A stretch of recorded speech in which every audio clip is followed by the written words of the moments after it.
तो अपन electrochemical cells पढ़ने के लिए पहले, जैसे मैंने आपसे कहा कि भाई अपन तो पहले इलेक्ट्रोकेमिकल सेल्स पढ़ेंगे। तो इलेक्ट्रोकेमिकल सेल्स, जैसे अपन ने कहा कि भाई अपन केमिकल एनर्जी को कन्वर्ट करेंगे इलेक्ट्रिकल एनर्जी में। इसका मतलब है अगर केमिकल एनर्जी को अपन इलेक्ट्रिकल एनर्जी में कन्वर्ट करना है तो अपन कहेंगे भाई ऐसे कैसे हो सकता है कि केमिकल रिएक्शन हो जाए और इलेक्ट्रिकल एनर्जी प्रोड्यूस हो जाए। तो ऐसे होता है जैसे कार बैटरी होता है। अपने पास एग्जांपल है, उसको अपन गैल्वेनिक सेल बोलते हैं या वोल्टिक सेल। ये एग्जांपल होंगे, राइट? ये एग्जांपल होंगे for electrochemical cells.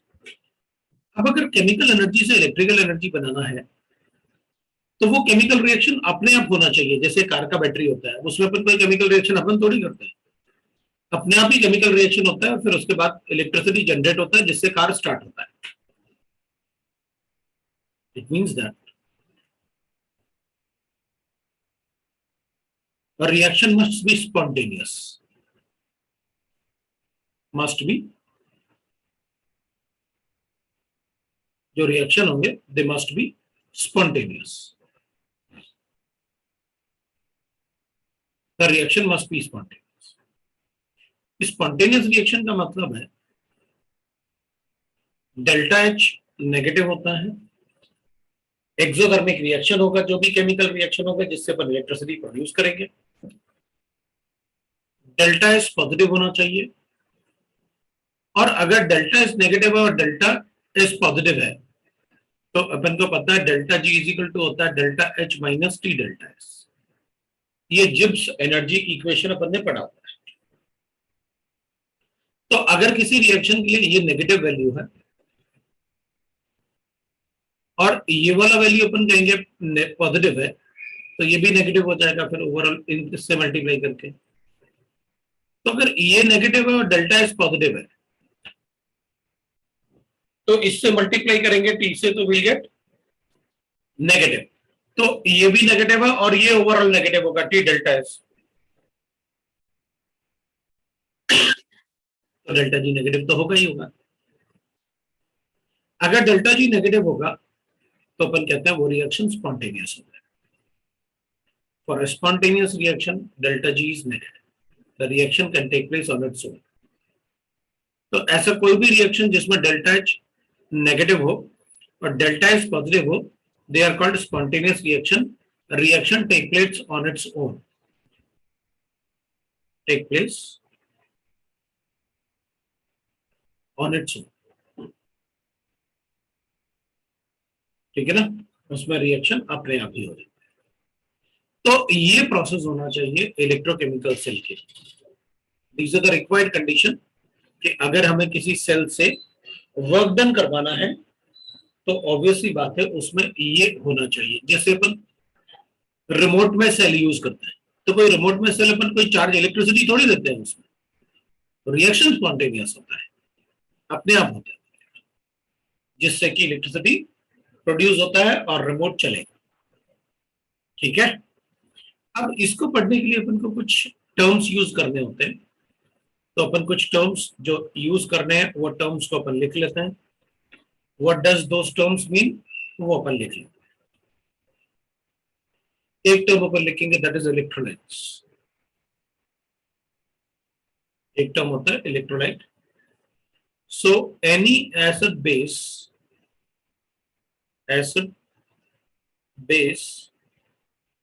and salt which can which can produce ions। अपन सीधा लिखते हैं which can conduct electricity। ठीक है ना, which can conduct electricity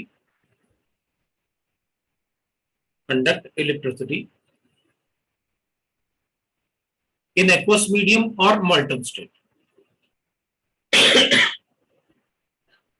in aqueous medium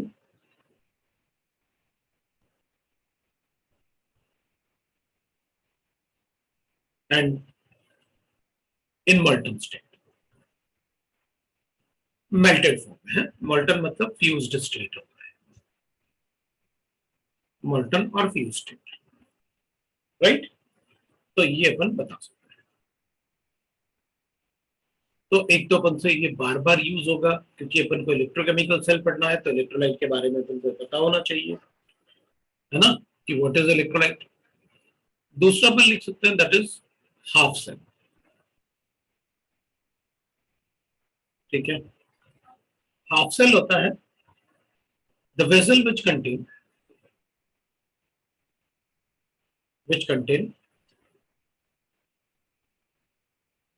कोई भी ऐसा वेसल और flask which contain a metal in two different oxidation state, different oxidation state, oxidation state। तो जैसे अपन लिख सकते हैं हमारे पास एक मेटल रॉड है, जैसे अपन कहेंगे भाई हमारे पास जिंक रॉड है, ठीक है ना, और जिंक का सोल्यूशन ले लेते हैं, ZnSO4 का सोल्यूशन।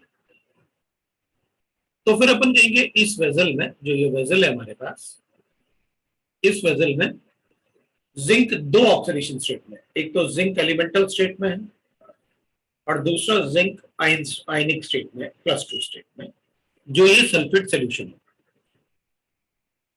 अपन डिसॉल्व करेंगे इसमें तो वो zinc sulphate solution, right.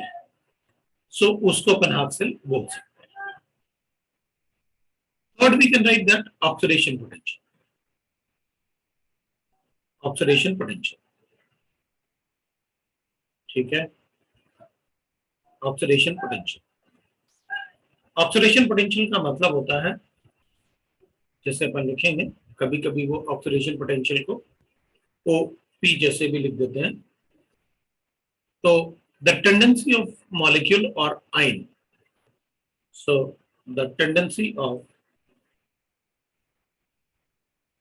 Atom, molecule और आयन, मॉलिक्यूल भी हो सकता है, आयन भी हो सकता है, to lose electrons is called oxidation potential. तो जैसे कॉपर है, कॉपर का tendency to lose electron will be called as oxidation potential of, right. कॉपर को कितना एनर्जी देना पड़ेगा कि वो 2 इलेक्ट्रॉन लूज कर दे, that is the oxidation potential of copper. तो जो एनर्जी हमें देना पड़ेगा उससे अपन टेंडेंसी के फॉर्म में लिख लेते हैं, the tendency of, right, copper to lose electrons is called oxidation potential of copper. जैसे ऑक्सीडेशन पोटेंशियल लिखेंगे वैसे रिडक्शन पोटेंशियल भी होता है, तो अपन रिडक्शन पोटेंशियल भी लिख सकते हैं। ऑक्सीडेशन पोटेंशियल में इलेक्ट्रॉन लूज करता है और रिडक्शन पोटेंशियल में इलेक्ट्रॉन गेन करता है। तो अपन इलेक्ट्रॉन गेन की बात करें।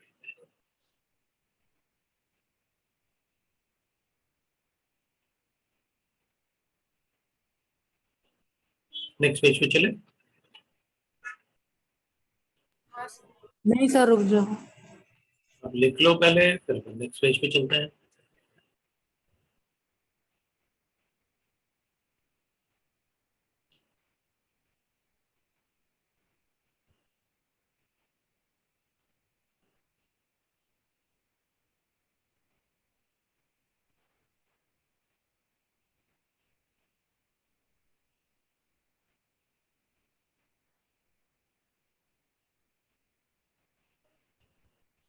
हो गया?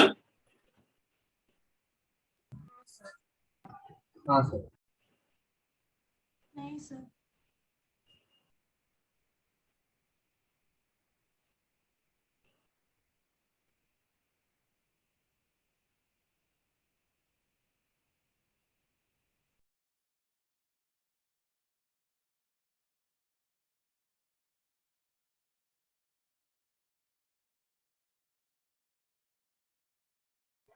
हो गया सर। ठीक है, तो अब अपन रिडक्शन पोटेंशियल की बात करते हैं।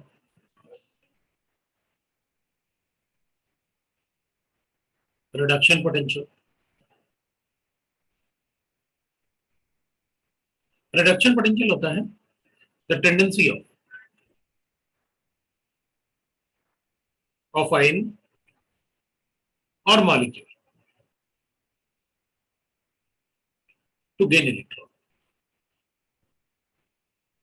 Electron is called its reduction potential. तो अपन लिख सकते हैं जैसे अपने पास कॉपर आयन होता और इसको अपन 2 इलेक्ट्रॉन देते हैं, तो इसका जितना इलेक्ट्रॉन लेने का टेंडेंसी है वो अपन इसको रिडक्शन पोटेंशियल के फॉर्म में लिख लेते हैं।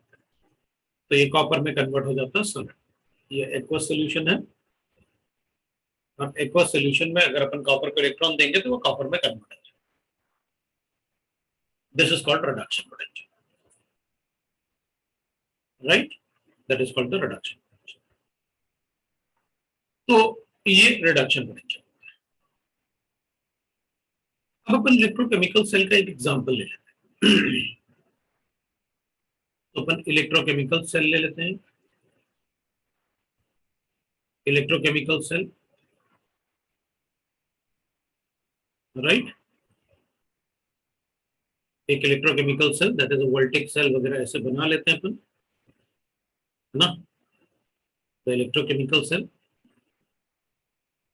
तो इलेक्ट्रोकेमिकल सेल में it is made of 2 half cells. जो इलेक्ट्रोकेमिकल सेल होता है वो 2 हाफ सेल से बना होता है। तो अपन 2 हाफ सेल बना लेते हैं भाई। एक हाफ सेल अपन ऐसे बना लेते हैं, एक हाफ सेल ये हो गया, एक और हाफ सेल बना लेते हैं अपन, और एक हाफ सेल ये, राइट? तो अपन 2 हाफ सेल बना लेते हैं ये। अभी दोनों हाफ सेल में वी कैन राइट दैट यहाँ पर एक इलेक्ट्रोड, मेटल इलेक्ट्रोड ले लेते हैं अपन, यहाँ पर एक इलेक्ट्रोड लगा लेते हैं मेटल इलेक्ट्रोड, और यहाँ पर भी एक मेटल इलेक्ट्रोड लगा लेते हैं। एक मेटल इलेक्ट्रोड यहाँ लगा लेता हूं और इन दोनों को आपस में ज्वाइन, ये दोनों आपस में ज्वाइन। अब अपन कर क्या रहे हैं ये देख लेते हैं अपन कि ऐसा क्यों कर रहे हैं। पता क्या होता है कि जैसे अगर अपन एक जनरल वो देख रहे हैं अपन कि जो घर में अपन केमिकल रिएक्शंस करते हैं, मान लो अपन एक गिलास पानी ले लेते हैं, ठीक है? अपन ने एक गिलास पानी ले लिया और उस पानी में ना अपन ने आयरन रॉड डाल दिया। इसको ओवरनाइट के लिए छोड़ दो। तो ये जो आयरन रॉड है ना, इसमें Fe will convert into Fe2+ ions. मतलब जो आयरन रॉड है ना, इससे Fe जो है वो Fe+2 आयंस में कन्वर्ट हो जाएगा। और मॉर्निंग में आप इसमें Fe+2 का टेस्ट भी लगा लो, अपन को कुछ नहीं करना है। Fe2+ के टेस्ट के लिए पोटेशियम फेरोसाइनाइड डालो, लाइट ब्लू कलर मिलेगा, पता चल गया अपन को कि भाई इसमें आयरन है, वो टेस्ट हो जाएगा, राइट? तो इसका मतलब है इस सेल के अंदर इलेक्ट्रॉन जनरेट हुए होंगे ना। अगर किसी सेल के अंदर इलेक्ट्रॉन जनरेट हो और अपन ने फिर एक और ऐसे एक और सेल ले लिया, उसमें भी एक मेटल रॉड डाल दिया, अब इधर अपन ने कॉपर रॉड डाल दिया और इसके अंदर कॉपर इन सोल्यूशन। तो कॉपर भी कॉपर में डिसॉल्व होता है, जैसे अपन को पता है, कुछ लोग ऐसे बोलते हैं ना, वो कॉपर के मेटल में मतलब बर्तन में पानी रखते हैं फिर मॉर्निंग में पीते हैं कॉपर मेटल के पानी। तो कॉपर का टेंडेंसी होता है, लेकिन कॉपर का टेंडेंसी बहुत कम होता है कॉपर आयन में कन्वर्ट होने का आयरन के कंपेरिजन। कॉपर आयन का टेंडेंसी इलेक्ट्रॉन गेन करने का काफी ज्यादा होता है। तो अपन क्या करेंगे, कॉपर रॉड तो लगाया तो ये डिसॉल्व तो इजीली होता नहीं, लेकिन इसके अंदर कॉपर सल्फेट सोल्यूशन भी डाल देते हैं। तो अपन क्या करेंगे, अपन इन दोनों को जोड़ देंगे। अब होगा क्या, इसकी टेंडेंसी इलेक्ट्रॉन देने की बहुत ज्यादा है Fe की, Fe की इलेक्ट्रॉन देने की टेंडेंसी बहुत ज्यादा है, इसलिए तो ये डिजोल्व हो रहा है इसीलिए। और कॉपर आयन की इलेक्ट्रॉन लेने की टेंडेंसी बहुत ज्यादा है। तो अगर इन दोनों को अपन किसी वायर से अटैच करके रखेंगे ना, तो इसका जो कॉपर आयन है ना, वो इस इलेक्ट्रोड से इलेक्ट्रॉन पुल करेगा अपनी तरफ, स्ट्रांगली पुल करेगा। तो इलेक्ट्रोड पे आएगा कहां से इलेक्ट्रॉन? जो इलेक्ट्रॉन यहां जनरेट हो रहे हैं ना, ये इलेक्ट्रॉन इस वायर के थ्रू ये कॉपर पुल करेगा अपनी तरफ। हमने क्या फायदा उठाया कि एक तरफ रखा अपन ने ऐसा मेटल जिसकी इलेक्ट्रॉन देने की टेंडेंसी ज्यादा हो, और एक तरफ ऐसा आयन रखा जिसकी इलेक्ट्रॉन लेने की टेंडेंसी ज्यादा हो। तो इलेक्ट्रॉन लेने की टेंडेंसी ज्यादा थी, तो ये इससे इलेक्ट्रॉन पुल कर रहा था इस तरफ, तो इलेक्ट्रॉन यहां से यहां फ्लो करना शुरू कर दिया। अब अपन को एक बात पता है कि अगर किसी वायर में इलेक्ट्रॉन फ्लो कर ले अपन, तो इलेक्ट्रिसिटी जनरेट, करंट तो उसमें फ्लो करेगा ही करेगा। तो अगर इलेक्ट्रॉन का डायरेक्शन ये है, तो करंट का डायरेक्शन ये हो जाए। करंट हमेशा अपोजिट डायरेक्शन में फ्लो करता है। तो अगर किसी वायर में अपन ये जनरेट कर लें कि इलेक्ट्रॉन फ्लो कर रहा है, तो फिर वहां करंट फ्लो करेगा। बस यही चीज को अपन ने इलेक्ट्रोकेमिकल सेल में यूज कर लिया। एक तरफ ऐसा सेल रखते हैं जहां पर मेटल की इलेक्ट्रॉन देने की टेंडेंसी बहुत ज्यादा हो, और एक तरफ ऐसा आयन रखते हैं जिसमें मेटल आयन की इलेक्ट्रॉन लेने की टेंडेंसी बहुत ज्यादा हो। इसी का फायदा उठा के अपन ने इलेक्ट्रोकेमिकल सेल बना लिया। मैं यहां पर यही करने वाला हूं। यहां पर ये तो जिंक इलेक्ट्रोड है, ये जिंक प्लेट हो गया। यहां पर भी अपन एक जिंक प्लेट बना लेते हैं, राइट। यहां पर अपन कॉपर प्लेट लगा देते हैं, ठीक है। तो अपन बता देंगे भाई ये तो सोल्यूशन बना देते हैं अपन ऐसे। तो यहां पर मैंने जिंक रॉड ले लिया, राइट, और यहां पर जिंक सल्फेट का सोल्यूशन ले। अपन एक स्टैंडर्ड सेल बना रहे हैं, इसलिए कॉन्सेंट्रेशन 1 मोलर लेना होगा अगर आप स्टैंडर्ड सेल बना रहे हैं तो। और यहां पर अपन ऐसा मेटल लेते हैं, यहां पर आयन ऐसे मेटल का आयन लेंगे जो जिसका टेंडेंसी इलेक्ट्रॉन गेन करने का बहुत ज्यादा होता है, जैसे कॉपर सल्फेट हो गया। ये भी 1 मोलर ले लेते हैं, और ये कॉपर रॉड है हाफ सेल। ये 2 हाफ सेल है। एक हाफ सेल वो होता है जिसमें एक मेटल 2 ऑक्सीडेशन स्टेट में प्रेजेंट हो, तो एक मेटल रॉड होगा एलिमेंटल फॉर्म, और दूसरा आयनिक फॉर्म है। तो ये कॉपर रॉड ले लिया अपन ने। ये हाफ सेल को ज्वाइन करके अपन ने ऐसे बना लिया। अब इस सेल में जो ये सेल होता है, अपन ये इलेक्ट्रोकेमिकल सेल बना लिया अपन ने। अब इसमें आईयूपीएसी नोटेशन होता है। आईयूपीएसी नोटेशन ये होता है कि हमें कोई फर्क नहीं पड़ता कौन सा सेल किस तरफ रखा हुआ है। वो कहता है कि जो आपने एलएचएस में रखा हुआ है अपने, ये लेफ्ट हैंड साइड में रखा हुआ है हमारे, और ये राइट हैंड साइड में रखा हुआ है हमारे। जो भी पेपर पे इस सेल को पढ़ रहा होगा, उसके लेफ्ट हैंड साइड में जो रखा होगा वो हमेशा एनोड होगा, वही नेगेटिव इलेक्ट्रोड होगा, और उसी पे ऑक्सीडेशन। ये आईयूपैक नोटेशन है, इसमें अपन चेंज नहीं करेंगे। और जो आपके राइट हैंड साइड में होगा वो हमेशा कैथोड होगा। इससे मुझे कोई फर्क नहीं पड़ता कि कौन सा मेटल रखा हुआ है, उस वही पॉजिटिव इलेक्ट्रोड होगा, और उसी पे अपन रिडक्शन बताएंगे।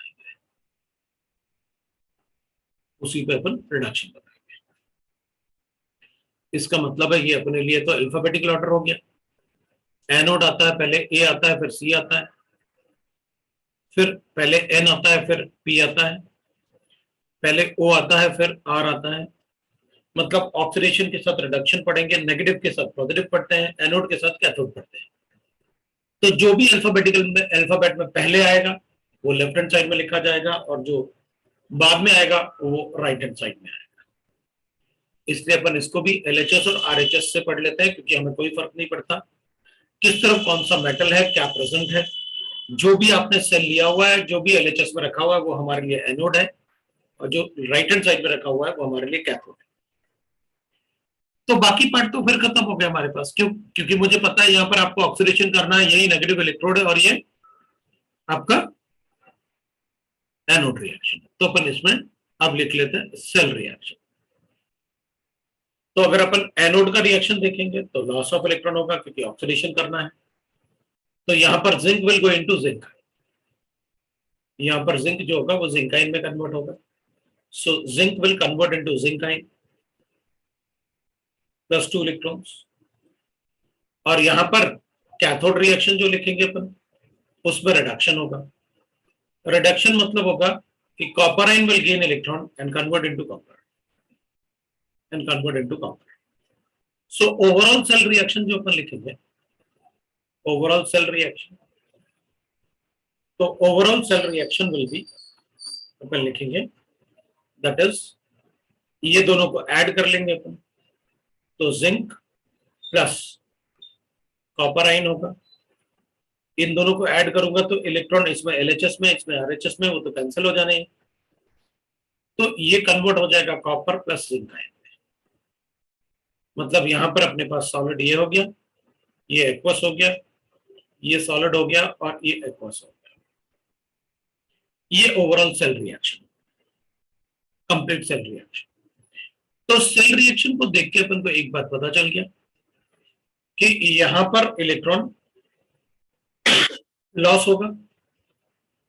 जो इलेक्ट्रॉन यहां पर लॉस होगा, ये वाला इलेक्ट्रॉन, ये इलेक्ट्रॉन इसी इलेक्ट्रोड में रह जाएगा।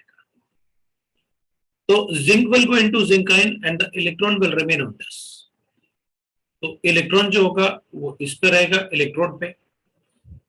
That's why it is called negatively charge electrodes. Negative इसलिए बोलते हैं पर उसे, बिकॉज वहां इलेक्ट्रॉन जो है, zinc will go into zinc ion but the electron will remain on the electrode, because यहां पर कॉपर उसको पुल कर रहा होगा अपनी तरफ।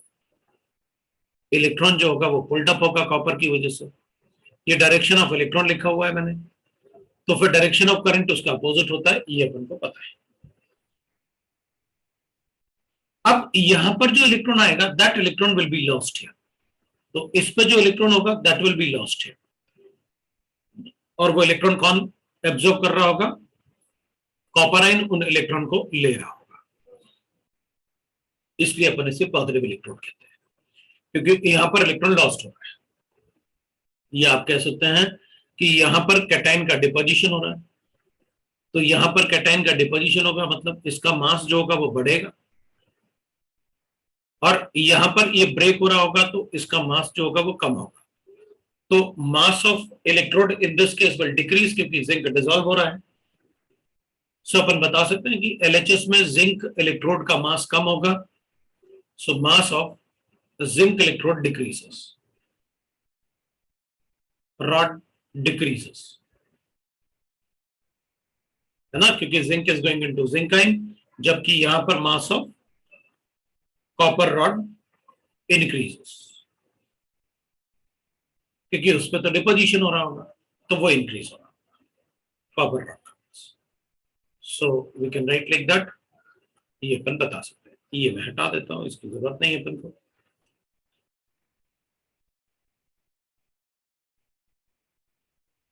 ये अपन बता सकते हैं। तो ये सेल रिएक्शन है, इसके आगे अपन पढ़ेंगे। आप पहले इतना लिख लो, फिर अपन आगे और डिस्कस करते हैं और इसमें क्या क्या पॉइंट्स अपन को पढ़ने पड़ेंगे वो देख लेते हैं। आप पहले इतना लिख लो,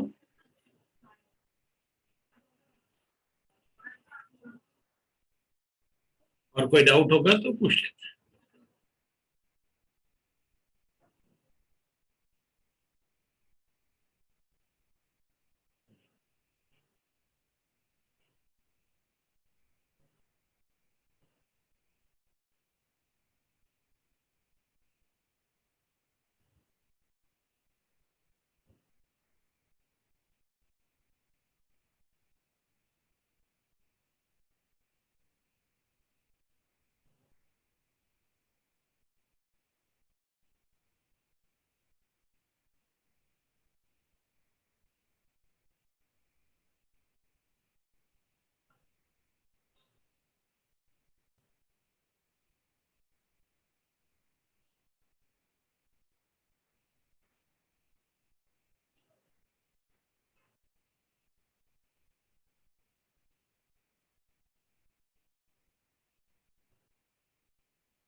हो गया? Yes sir. ठीक है, फिर अपन सेकेंड पॉइंट देखेंगे, वर्किंग ऑफ सेल। ये सेल वर्क कैसे करेगा वो देख लेते हैं।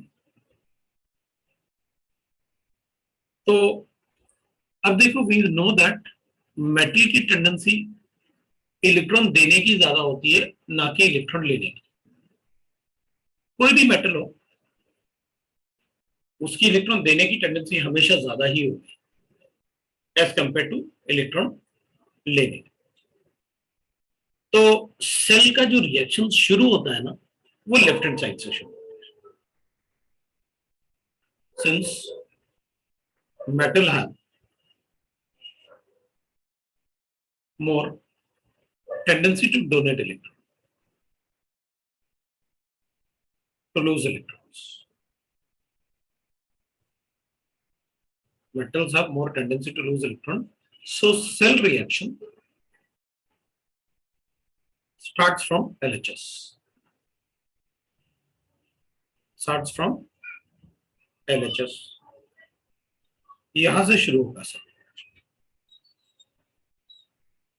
ठीक है? बट आफ्टर सम टाइम,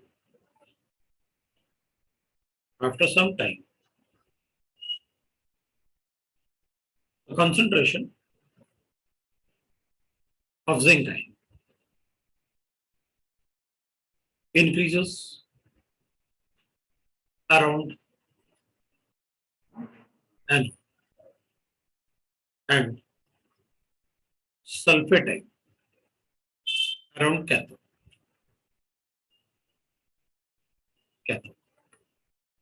अभी क्या होगा, जिंक आयन में ब्रेक तो हो रहा है ना? जिंक आयन में ब्रेक तो हो रहा है, और इस पे इलेक्ट्रॉन है, तो जिंक आयन जो है वो अट्रैक्टेड भी रह रहा है, इससे ब्रेक भी हो रहा है और अट्रैक्ट भी हो रहा है, क्योंकि ये नेगेटिव चार्ज है इस पे। तो इसके अराउंड क्या होता है, कॉन्सेंट्रेशन ऑफ जिंक आयन बढ़ता रहता है, और कॉपर डिपॉजिट हो जाता है, और सल्फेट आयन जो होता है वो इसके अराउंड बढ़ता रहता है। तो कॉन्सेंट्रेशन ऑफ जिंक आयन यहां बढ़ता रहेगा इसके अराउंड, और सल्फेट आयन यहां पर बढ़ता रहेगा इसके अराउंड। तो कॉन्सेंट्रेशन ऑफ सल्फेट आयन इसके अराउंड बढ़ता रहेगा।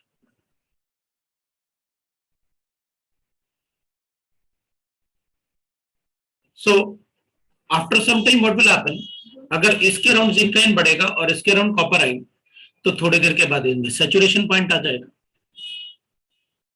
है ना? फिर तो थोड़ी देर के बाद सैचुरेशन पॉइंट आ जाएगा।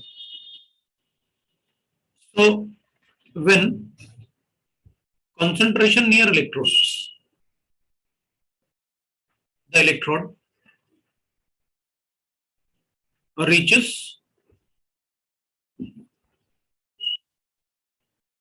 the saturation level, the working of cell will stop.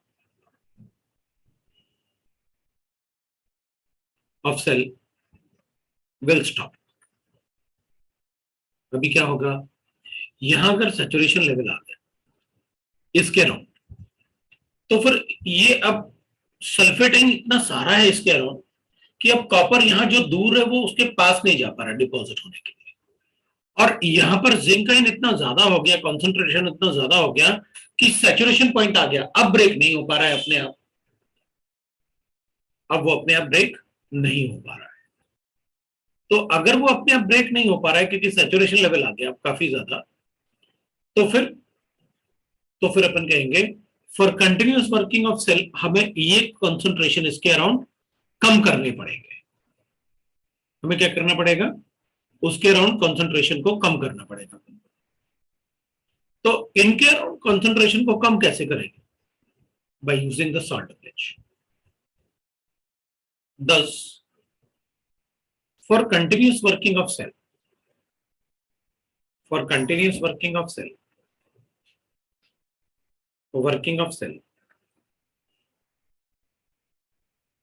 we use the salt bridge. Salt bridge. अब सॉल्ट ब्रिज को यूज करना होगा तो अपन कहेंगे ठीक है भाई, फिर ये सॉल्ट ब्रिज क्या है ये बताओ। तो सॉल्ट ब्रिज एक ग्लास का ट्यूब होता है जो अपन बना देते हैं। भाई कैसे दिखेगा अपन को, ऐसे एक ग्लास ट्यूब होगा जिसको अपन लगाएंगे ऐसे, ऐसे बना लेते हैं अपन एक ग्लास ट्यूब।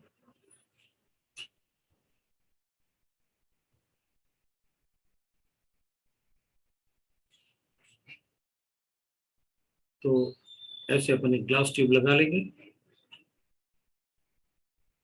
कांच का ट्यूब होगा।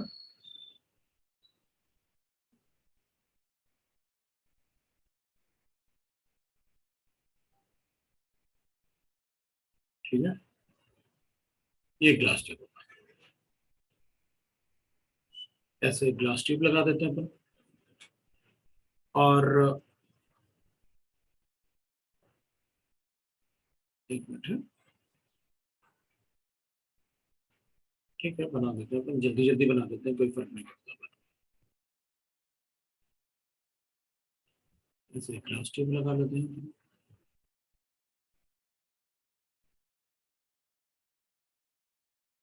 ऐसे वो ग्लास ट्यूब होता है।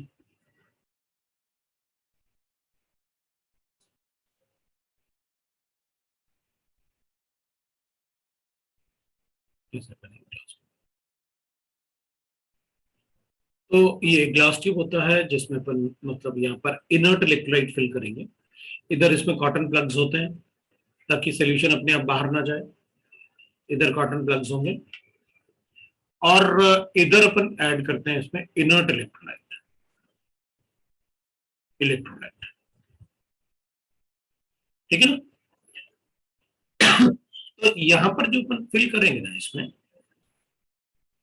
इसके अंदर जो अपन फिल करते हैं इसके अंदर एक electrolyte in form of paste अपन फिल करेंगे इसमें। The electrolyte is filled in form of paste.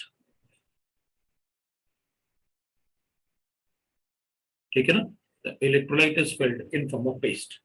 ऐसे अपन फिल कर देते हैं। So in form of paste, तो इनर्ट इलेक्ट्रोलाइट जो अपन फिल करते हैं वो जनरली या तो KNO3 होता है या KCl होता है या फिर अमोनियम नाइट्रेट होता है।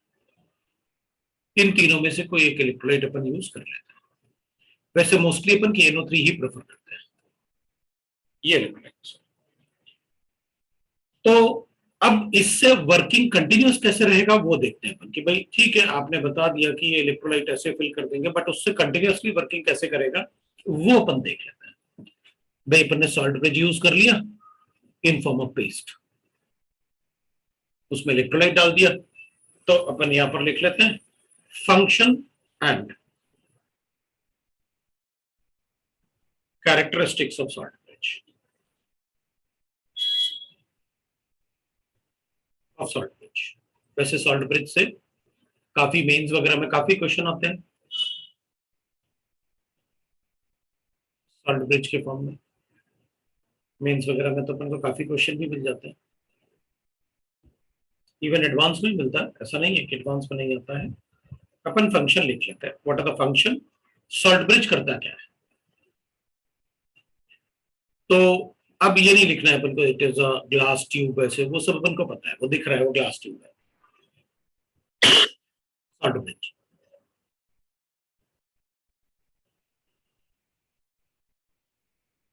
It contain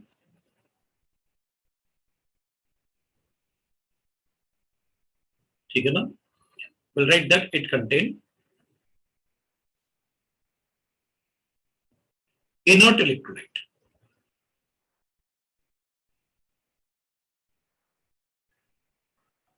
in form of अगर अगर पेस्ट। पेस्ट, अभी ना अगर अगर पेस्ट का मतलब हो गया जैसे जेल होता है, टूथपेस्ट होता है, तो हार्ड फॉर्म में होता है ना टूथपेस्ट, मतलब वो फ्लेक्सिबल भी होता है। तो टूथपेस्ट से अपने आप लिक्विड बाहर नहीं आ सकता, राइट ना। तो अगर पेस्ट बिल्कुल वैसे ही होगा जैसे टूथपेस्ट होता है। तो जो उसमें लिक्विड इलेक्ट्रोलाइट मिक्स किया होगा अपन ने, वो इनमें से किसी एक का KNO3 का एक्वस सोल्यूशन से अपन ने वो पेस्ट बनाया होगा। अभी अपन कहेंगे what do you mean by the inert, क्योंकि आप बार बार इनर्ट जरूर लिख रहे हो यहां पर। Inert means the cations and anions, and anion of electrolyte should not form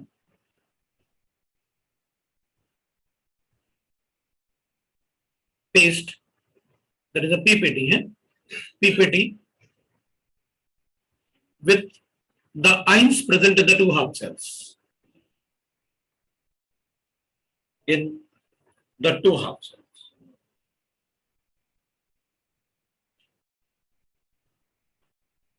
तो इसमें लिखा हुआ है कि भाई देखो, मतलब जैसे यहां पर जिंक आयन है, तो इसके अंदर अपन ऐसा कोई भी इलेक्ट्रोलाइट यूज नहीं कर सकते जो यहाँ पीपीटी बना दे। यहां पर अपन को सॉल्ट ब्रिज जो होगा, जैसे अगर अपन चेक करेंगे तो सॉल्ट ब्रिज यहां पर अपन को कौन सा आयन देगा, यहां पर तो अपन कहेंगे देखो सॉल्ट ब्रिज ये इनर्ट इलेक्ट्रोलाइट मींस, जैसे मान लो किसी में एक सिल्वर इलेक्ट्रोड होता तो फिर अपन KCl यूज नहीं कर सकते, because Cl forms white PPT with silver. KNO3 हम सभी में यूज कर सकते हैं, क्योंकि नाइट्रेट का कोई सॉल्ट नहीं होता, कोई पीपीटी नहीं होता। There is no single compound जिसका नाइट्रेट के साथ प्रेसिपिटेट बनता है। All nitrates are 100% water solvent, इसलिए सबसे ज्यादा प्रेफर अपन इसी को करते हैं। अपन KCl को अगर जैसे KCl ले सकते हैं, अपन KCl भी ले सकते हैं, बट Cl माइनस या K पॉजिटिव दोनों में से किसी भी सेल में किसी भी आयन के साथ, मतलब ये वाले आयन्स, इनके साथ पीपीटी नहीं बनाना चाहिए, प्रेसिपिटेट नहीं बनाना चाहिए। जैसे मान लेते हैं अपन सिल्वर इलेक्ट्रोड है, अगर सिल्वर इलेक्ट्रोड होगा तो AgCl का तो व्हाइट पीपीटी होता है, तो फिर अपन KCl यूज नहीं कर सकते अगर सिल्वर इलेक्ट्रोड यूज किया है तो। अभी अपन ने तो जिंक इलेक्ट्रोड और कॉपर इलेक्ट्रोड यूज किया है, ठीक है। अब अपन नेक्स्ट पेज पे चलेंगे।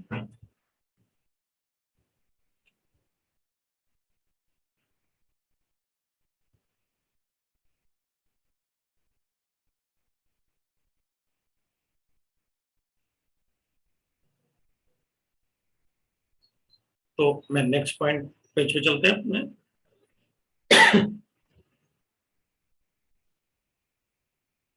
Yes sir.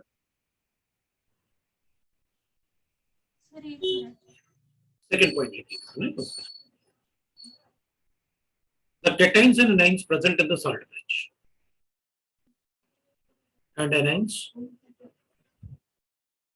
present in the salt bridge, in salt bridge must have high mobility of ions, high mobility। जैसे अगर अपन चेक करेंगे example K positive and nitrate ion, ना तो दोनों पे चार्ज एक जैसा है, दोनों का हाइड्रेशन भी नहीं होता, और दोनों का पॉजिटिव और नेगेटिव, दोनों का मास भी नियरली सेम है, इसलिए अपन इसको ज्यादा प्रेफर करते हैं KNO3, और दोनों प्रेसिपिटेट भी नहीं बनाते हैं। हैव ऑलमोस्ट, उसको लिखने की जरूरत नहीं, अपन ने लिखा ना कि मोबिलिटी एक जैसी होनी चाहिए, तो अपन लिख सकते हैं ऐसे, हाई मोबिलिटी ऑफ आयंस, मतलब अननेसेसरी अपन सेंटेंस को बड़ा नहीं करते हैं, ठीक है। थर्ड पॉइंट, क्योंकि फिर ऐसा ना हो कि अपना मतलब सेंटेंस को बड़ा करने में अपन मेन पार्ट को भूल जाए, लगेगा अरे यार बहुत सारा पढ़ा लिखा हुआ है इसमें। फिर अपन लिखेंगे इट सप्लाइज, अब अपन इधर देखते हैं, देखो यहां पर जिंक आयन का कंसंट्रेशन मुझे कम करना है, तो फिर यहां से बाहर आएगा क्या, एनाइन, मतलब ये नाइट्रेट आयन देने वाला है अपन को, और यहां से जो बाहर आएगा वो आएगा कैटायन, मतलब पोटेशियम आयन आने वाला है। ये पोटेशियम आयन जो सल्फेट आयन इधर होगा ना, जिसका कॉन्सेंट्रेशन हाई था, उसको ड्रैग करके दूर लेके जाएगा। और यहाँ पर जो नाइट्रेट आयन है वो यहां से जो जिंक आयन का कॉन्सेंट्रेशन था, जो सैचुरेशन लेवल पे आ गया था, उसको अट्रैक्ट करके दूर लेके जाएगा। तो यहां पर वो एनाइन देगा ताकि कैटायन इधर जिंक का कॉन्सेंट्रेशन कम कर सके, और यहां पर कैटायन देगा ताकि एनाइन का कॉन्सेंट्रेशन कम हो सके। राइट? जिंक आयन का कॉन्सेंट्रेशन कम होगा तो वहां सैचुरेशन लेवल नहीं आएगा,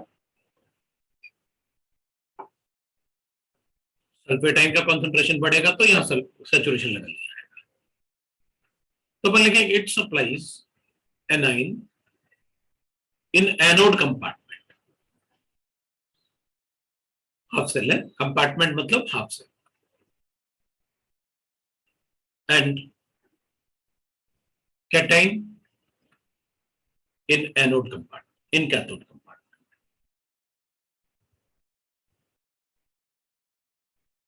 To decrease the concentration of ions so that saturation level achieve nahi hoga. It completes the electrical circuit.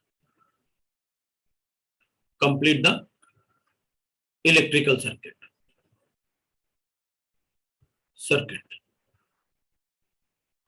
अभी पहले क्या हो रहा था ना, जब सॉल्ट ब्रिज नहीं लगाया था, मैं वापस पिछले पेज पे जा रहा हूं, जब अपन ने सॉल्ट ब्रिज नहीं लगाया था तो सिर्फ इलेक्ट्रॉन यहां से यहां जा रहा था बस। लेकिन अब इलेक्ट्रॉन यहां से यहां भी जाएगा और यहां से ऐसे होके ऐसे वापस भी आएगा, ऐसे, मतलब इलेक्ट्रिकल सर्किट कंप्लीट हो गया। वो कैसे? तो अपन क्या कहेंगे, जिंक ने इलेक्ट्रॉन इलेक्ट्रोड को दिया, एनोड को, एनोड ने कैथोड को दिया, कैथोड ने कॉपर को दिया, कॉपर ने सल्फेट को दिया था, अभी सल्फेट पोटेशियम को देगा, पोटेशियम Cl नाइट्रेट आयन को देगा, नाइट्रेट फिर जिंक को देगा और जिंक फिर इलेक्ट्रॉन को देगा। तो कंप्लीट हो गया ना इलेक्ट्रिकल सर्किट।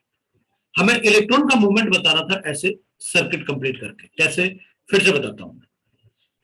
जिंक ने इलेक्ट्रॉन एनोड को दिया, एनोड से इलेक्ट्रॉन कैथोड पे गया, कैथोड ने कॉपर को दिया, कॉपर ने सल्फेट को दिया, अभी सल्फेट पोटेशियम को दे सकता है, पोटेशियम अपना इलेक्ट्रॉन नाइट्रेट को देकर आया था, नाइट्रेट वापस जिंक को देगा, तो जिंक फिर इलेक्ट्रॉन को देगा। तो हो गया ना इलेक्ट्रिकल सर्किट कंप्लीट। तो अपन ने कहा it complete the electrical circuit. Zinc ने इलेक्ट्रॉन एनोड को दिया, 2 इलेक्ट्रॉन, जिंक आयन ने एनोड को दिया, एनोड ने कैथोड को दिया, कैथोड ने कॉपर को दिया, कॉपर आयन ने सल्फेट को दिया था, सल्फेट ने पोटेशियम को दिया था, पोटेशियम ने नाइट्रेट को दिया था, नाइट्रेट ने वापस जिंक को दिया और जिंक ने वापस एनोड को। लो गए हो गया इलेक्ट्रिकल सर्किट। फिर एनोड से वही साइकिल चलता रहेगा। तो वो एक तरीके से इलेक्ट्रिकल सर्किट कंप्लीट हो गया। तो इलेक्ट्रिकल सर्किट कंप्लीट होने से फायदा क्या? इलेक्ट्रिकल सर्किट कंप्लीट होने से फायदा ये हुआ कि अब इसको बहुत ज्यादा डिसॉल्व होने की जरूरत नहीं है, क्योंकि इलेक्ट्रॉन का मूवमेंट चलता रहेगा यहां पर ऐसे। तो फिर यहां बहुत ज्यादा, इसलिए तो कार का बैटरी ऐसे थोड़ी होता है 2 दिन में खत्म हो जाएगा, वो तो ईयर्स तक चलता है। क्यों? वहां पर इलेक्ट्रिकल सर्किट कंप्लीट हो। सो वो इलेक्ट्रिकल सर्किट को भी कंप्लीट करेगा। So it completes the electrical circuit. फिर अपन लिख सकते हैं it reduces the liquid junction potential. वो क्या है? देख भाई, इधर कॉन्सेंट्रेशन ऑफ जिंक ज्यादा है इधर से, तो फिर इधर वाले जिंक का इससे अट्रैक्शन ज्यादा होगा इधर वाले जिंक से। अगर इधर वाले जिंक का अट्रैक्शन इधर वाले जिंक का अट्रैक्शन से कम है, इधर वाले जिंक का मतलब एक तरीके से इधर वाला जिंक ज्यादा अट्रैक्टेड है, इधर वाला जिंक कम अट्रैक्टेड है। तो फिर अगर ऐसा हुआ तो इधर जंक्शन ऑफ 2 लिक्विड्स इधर कॉन्सेंट्रेशन अलग है जिंक का और इधर अलग कॉन्सेंट्रेशन है, तो दो अलग अलग कॉन्सेंट्रेशन हो गए ना, फिर तो इनके अट्रैक्शन भी इलेक्ट्रोड से अलग अलग होंगे ना, तो फिर वहां पर एक पोटेंशियल जनरेट होगा, that is called electrokinetic potential या लिक्विड जंक्शन पोटेंशियल। अलग अलग कॉन्सेंट्रेशन की वजह से जो पोटेंशियल जनरेट हुआ, that is called liquid junction potential. By supplying the nitrate ion from the salt bridge, यहां पर कॉन्सेंट्रेशन ऑफ जिंक को वो कम करेगा, तो फिर इन दोनों के कॉन्सेंट्रेशन में डिफरेंस कम होगा तो लिक्विड जंक्शन पोटेंशियल कम होगा। तो फिर वही बात अपन लिख देते हैं, it decreases the liquid junction potential, the liquid junction potential,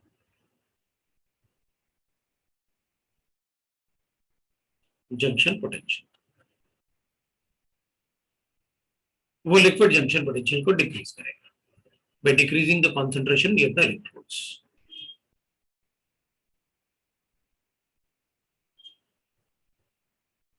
concentration near the electrodes, ये हो जाएगा भाई अपने लिए by decreasing the concentration near the electrodes। तो ये फंक्शन मेन पॉइंट अपन ने लिख लिया इलेक्ट्रोड्स का। What is the use of salt bridge, अगर सॉल्ट ब्रिज यूज करेंगे तो इनके पास सैचुरेशन पॉइंट नहीं आ पाएगा, सैचुरेशन पॉइंट नहीं आएगा तो सेल कंटिन्यूअसली वर्क करता रहेगा, so that is the working cell, right. अब नेक्स्ट अपन बात करेंगे सेल रिप्रेजेंटेशन की, that will be your point number 3, cell representation.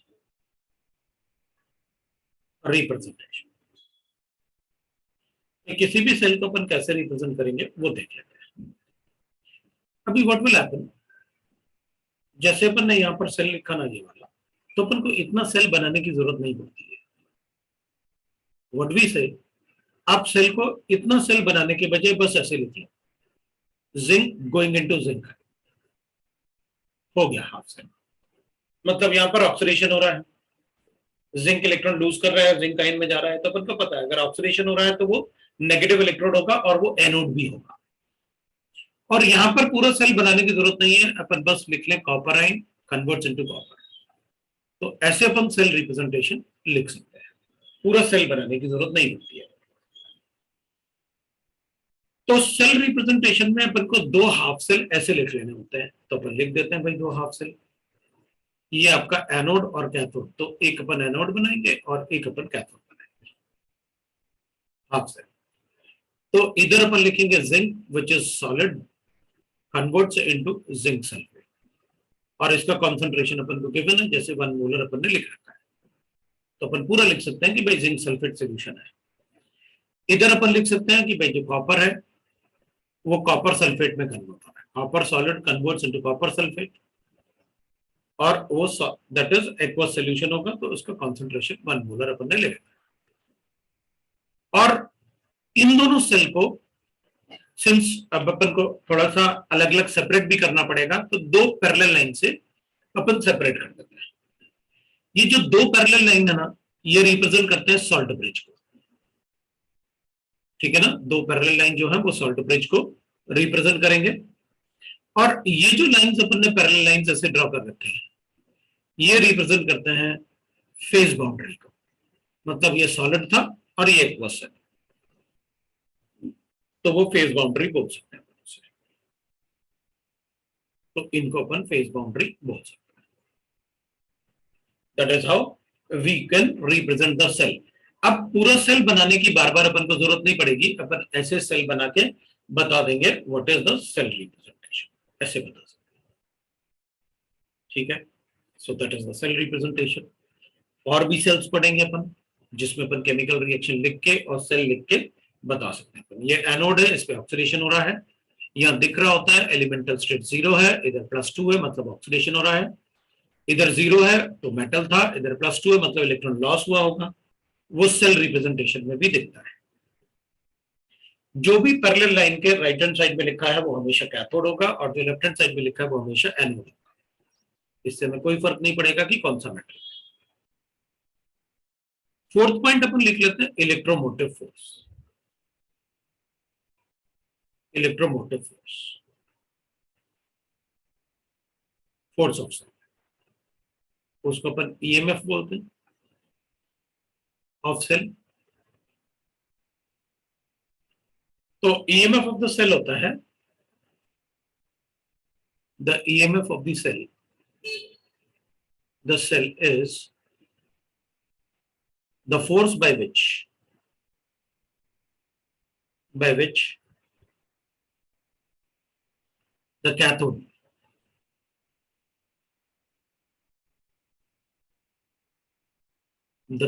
attracts, और अपन डायरेक्टली लिख सकते हैं pulls,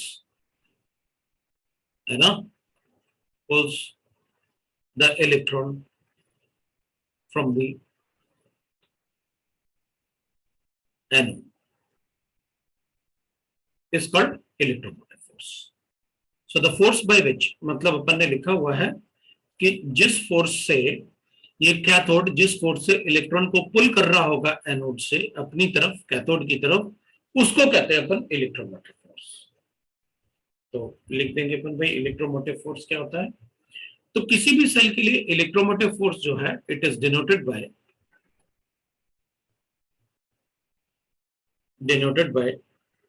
E naught of the cell, ऐसे डिनोट करते हैं। तो E naught of the cell जो होता है वो हमेशा होता है that is equal to E naught of oxidation potential, oxidation potential of the anode plus reduction potential of the cathode, reduction potential of the cathode, ये होता है अपना ई नॉट। ठीक है, कैथोड है। सो ई नॉट ऑफ, ये ऑक्सीडेशन पोटेंशियल है, ये रिडक्शन पोटेंशियल है। तो अब अपन कहेंगे जैसे यहां पर अपने पास जिंक है, तो अब एक बात होता है, जैसे मैं एक एग्जांपल ले लेता हूं, यहां पर अपन लिख लेते हैं इसे, जैसे अब मैं कुछ वैल्यूज ले लेता हूं और वैल्यूज के हिसाब से लिख देता हूं। जैसे ई नॉट ऑफ ऑक्सीडेशन पोटेंशियल, तो ना यहां पर ऐसे देते नहीं है वो कि ऑक्सीडेशन पोटेंशियल, वो ऐसे लिख देते हैं सेल का, जैसे अपन कहेंगे जिंक गोइंग इनटू जिंक, ये इसका ऑक्सीडेशन पोटेंशियल है, क्योंकि जिंक आयन में कन्वर्ट हो रहा है, मतलब लॉस ऑफ इलेक्ट्रॉन। तो ये ऑक्सीडेशन पोटेंशियल होगा और इसकी वैल्यू होती है प्लस 0.76, ये इसका वैल्यू, राइट। अगर आप इसको ऐसे लिखोगे E naught of zinc ion into zinc, तब ये रिडक्शन पोटेंशियल बन गया। यहां पर ये ऑक्सीडेशन पोटेंशियल था, अभी आपने यहां पर रिडक्शन पोटेंशियल बना दिया। वो कैसे? तो अपन कहेंगे देखो ना, ये प्लस है और ये जिंक है, तो प्लस होगा तो रिडक्शन पोटेंशियल होगा, क्योंकि इलेक्ट्रॉन गेन करके ही वो जिंक में कन्वर्ट होगा, then it is called reduction potential. जब अपन किसी के ऑक्सीडेशन पोटेंशियल को रिडक्शन पोटेंशियल में लिखेंगे ना, तो फिर इस साइन को चेंज करना होता है, ये 0.76 हो जाएगा, ये वोल्ट्स है। और मैंने आपको बताया था what is oxidation potential, what is reduction potential. Oxidation potential होता है tendency of zinc to lose electron, और ये रिडक्शन पोटेंशियल होता है tendency of zinc ion to gain electron. Similarly मैं कॉपर के लिए भी लिखूंगा। अगर अपन ई नॉट ऑफ कॉपर देखें, तो कॉपर का मैंने, अब इसको देख के आपको समझ में आ गया होगा कि आप यहां पर रिडक्शन पोटेंशियल लिख रहे हो, तो फिर मैं यहां पर 0.34, ये वैल्यूज जो है ये अपन को क्वेश्चन में गिवन होते हैं, आपको याद रखने की जरूरत नहीं है, लेकिन जो भी वैल्यू मैं यूज करूंगा वो एग्जैक्ट वैल्यू इतना ही होता है। अगर अपन वैल्यूज लिख रहे हैं तो एग्जैक्ट वैल्यू लिखेंगे, और अगर अपन को रिडक्शन पोटेंशियल, ये रिडक्शन पोटेंशियल था, ऑक्सीडेशन पोटेंशियल लिखोगे तो ऐसे लिखोगे, this will be the oxidation potential, right. तो ये ऑक्सीडेशन पोटेंशियल हो जाएगा अपने लिए। अभी आपने कहा कि जैसे अबव सेल, जो अपन ने सेल लिखा हुआ है, ये तो अपन ने इक्वेशन लिखा हुआ है, what is the equation for reduction potential, how to calculate the EMF of the cell. EMF of the cell कैसे लिखेंगे वो था। अब अगर अपन इस सेल का, अबव सेल का ई नॉट कैलकुलेट करें, तो ऑक्सीडेशन पोटेंशियल, एनोड पे जिंक था, जिंक का ऑक्सीडेशन पोटेंशियल था 0.76 और कैथोड का रिडक्शन पोटेंशियल चाहिए अपन को, तो वो था 0.34। तो मेरे पास ई नॉट आ गया 1.1 वोल्ट। इसको ऐड करूंगा तो I get 1.1। So E naught of the cell will be equal to 1.1 volt। ये अपन ने कैलकुलेट कर लिया। ठीक है, अब ये 1.1 वोल्ट अपन को क्या सिग्निफाई करेगा?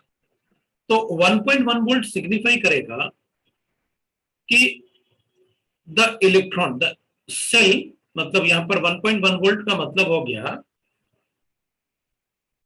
कि जो कैथोड है ना, वो इलेक्ट्रॉन को अपनी तरफ अट्रैक्ट कर रहा है 1.1 वोल्ट से।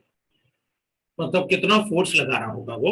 1.1 वोल्ट के बराबर फोर्स लगा रहा होगा अपनी तरफ पुल करने के। That is what we mean by the E naught of the cell.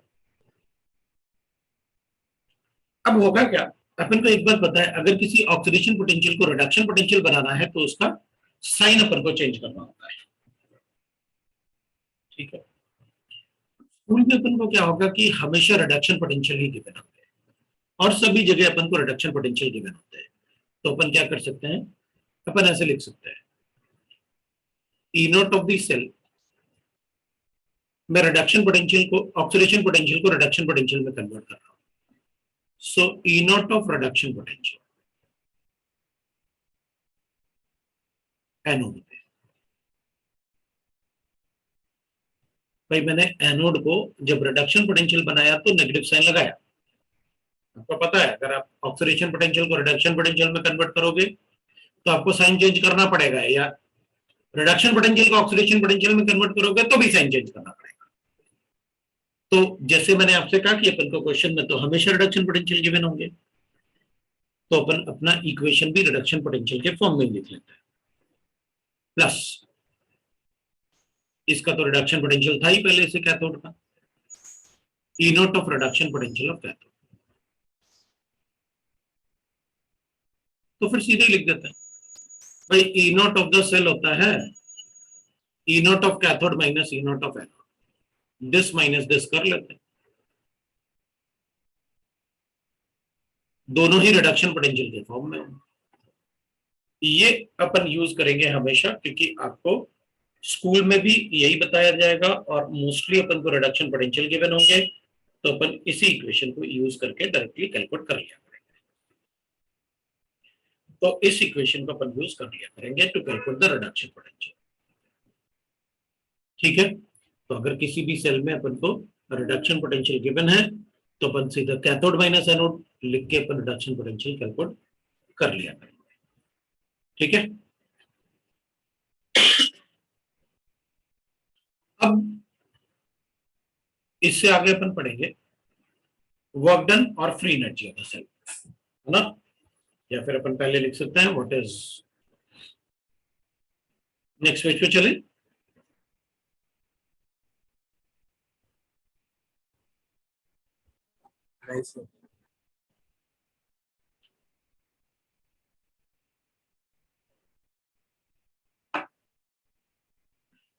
या फिर आज इतना ही पढ़ते हैं, नेक्स्ट क्लास में आगे कंटिन्यू करेंगे, ऑफलाइन कंटिन्यू करेंगे, ज्यादा अच्छा रहेगा। ठीक है सर। ठीक है,